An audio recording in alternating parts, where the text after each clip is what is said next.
Vesnice Niangšve a jezero Inle. Vesnice Niangšve je hlavní základnou pro cestovatele pro prozkoumání jezera Inle. Tato živá vesnička nabízí několik obchodů, restaurací, hotelů a market. Vyplatí si však ubytování zabukovat, protože levné ubytování je rychle zamluvené. My jsme si naše zabukovali a naše loď nás zavezla přímo před dveře našeho ubytování. A po našem treku jsme se těšili na měkkou postel, pivo a pohodu.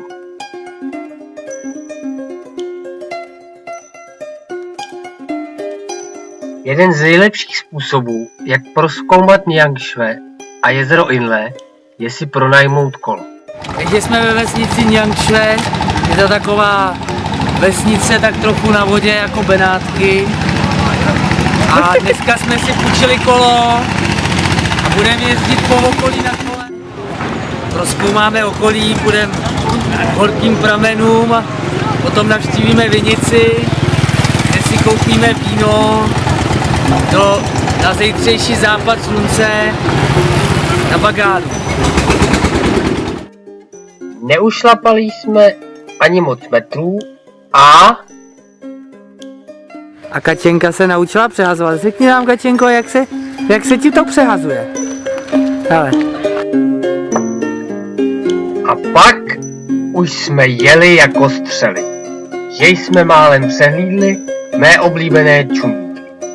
Naše další zastávka byla u horkých pramenů. Takže právě jsme na kopečku u pagody nad horkýma pramenama. V pozadí máme Niangšve, který je v dýmu a v prachu, protože dlouho nepršelo.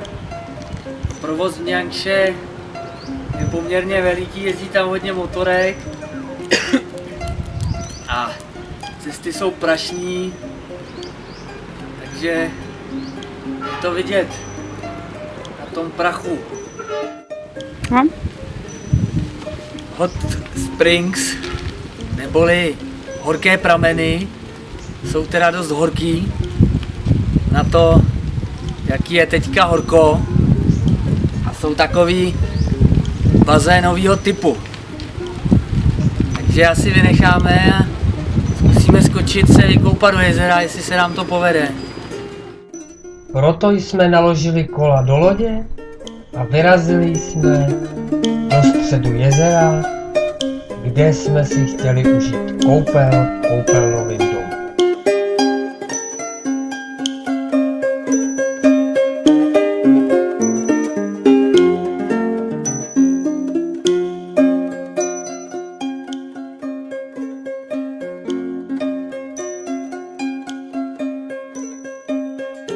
Chtěli jsme dojet k koupacímu baráku, ale bohužel jsme se nedorozuměli s řidičem a on nám tady zastavil uprostředka jezera a máme se jít koupat. Tak tam budeme muset skočit a pak vylízt, no. Máme s sebou bicykly, tak když tak dojedeme na konec břehu. Takže na 3. 1, 2.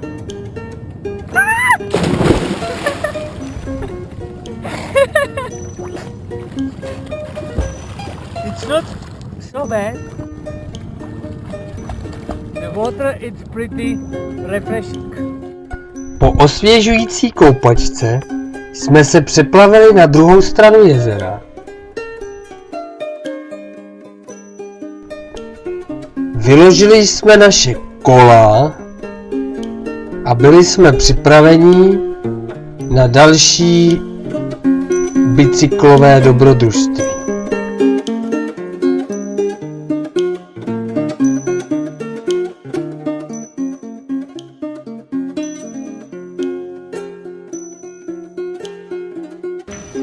Takže jsme vystoupili z lodi, máme za sebou půlku bicyklového výletu, přeplavili jsme jezero, zažili jsme koupačku, ale už je horko a zase bych se ještě jednou vykoupal teda. Teďka pojedeme na Vinice, kde vyzkoušíme zdejší víno vybereme to nejlepší a to si potom vypijeme při západu slunce v Baganu. Ještě předtím, než jsme však vyrazili k vinici, jsme si vyhlídli nedaleký kopeček, z kterého byl nádherný výhled do okolí. Na jezero Inle.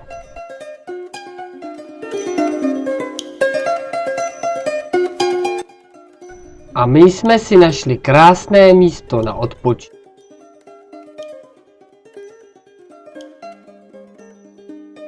Tak jsme si vyšlápli do kopce k Forest Monastery.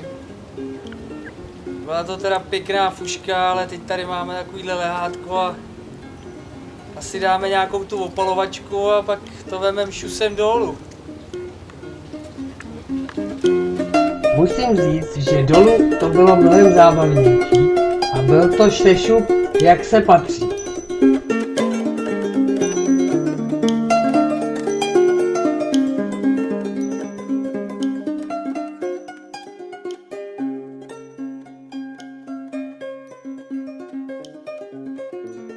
Na naší poslední etapě při cestě na vinici jsme viděli děti hrát různé míčové sporty a místní pracovat na poli. Byla to idylka. A už nám chybělo jen pár šlápnutí a dorazili jsme k našemu cíli vinici.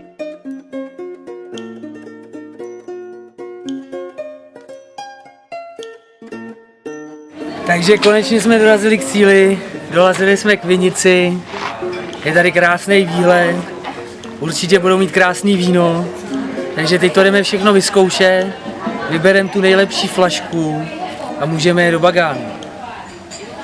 Myslím si, že tohleto bude můj favorit.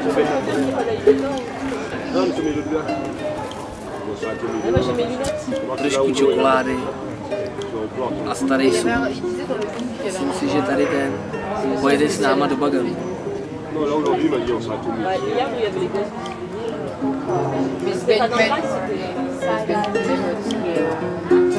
Je to jasný. Už máme vybrat.